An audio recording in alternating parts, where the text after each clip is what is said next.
আসন্ন উপজেলা নির্বাচনে খুলনা ১৩ খাতার চেয়ারম্যান প্রার্থী মোহাম্মদ আবুল হাসান মোসাল্লির বিজয় নিশ্চিত করতে মুক্তিযোদ্ধা কমপ্লেক্স ভবনে এক মতবিনিময় সভা অনুষ্ঠিত। শেখ মাহবুব আলমের রিপোর্ট।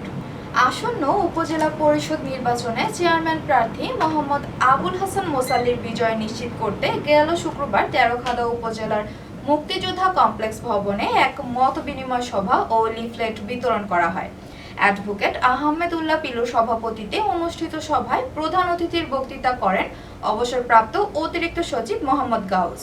বিশেষ অতিথির বক্তৃতা করেন অবসরপ্রাপ্ত বিভাগীয় বন কর্মকর্তা শেখ এহিউল ইসলাম, অবসরপ্রাপ্ত কাস্টম সহকারী কমিশনার আবদুল্লাহ আল মাহমুদ সাবু মোল্লা, বীর মুক্তিযোদ্ধা মোল্লা লিয়াকত আলী, মোহাম্মদ বদরুল আলম বাদশাহ, সাবেক ডেপুটি কমান্ডার চৌধুরী আবুল খায়ের, আওয়ামী লীগ নেতা ও চেয়ারম্যান এস.এম. দীন ইসলাম সহ আরো অনেকে। সুস্থ থাকবে।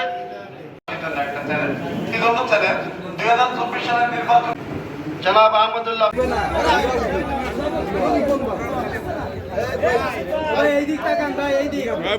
কথা বললে আমার কষ্ট হয়, কারণ আমার শরীরের অবস্থা ভারী খারাপ। আপনারা আমার জন্য দোয়া করবেন। থাকবে সেটা হলো নির্বাচনের জন্য একটি সুষ্ঠু পরিবেশ সৃষ্টি করা। দেখতে চাই যে তেরোখাদা উপজেলার মানুষ শান্তিতে ঘুমাতে পারে। দিনটা আছে 5 বছর, আমি আপনাদের নিয়ে সাথে থেকে কাজ করতে চাই। আমি যদি দুটো কাজ যদি উদ্বোধন করি তেরোখাদার উপজেলায় কোনোদিন, একটা আপনাদের দিয়ে উদ্বোধন করাবো, এই অঙ্গীকারটা আমি করে যাচ্ছি। যদি দুটি কাজ উদ্বোধন করি, একটা আপনাদের দিয়ে করাবো। কেন করাবো? আপনারা জাতির বীর সন্তান, আপনাদের ইজ্জত সম্মান করা আমাদের ইমানি দায়িত্ব। এইটা যদি কেউ না করে সেটা বেঈমান।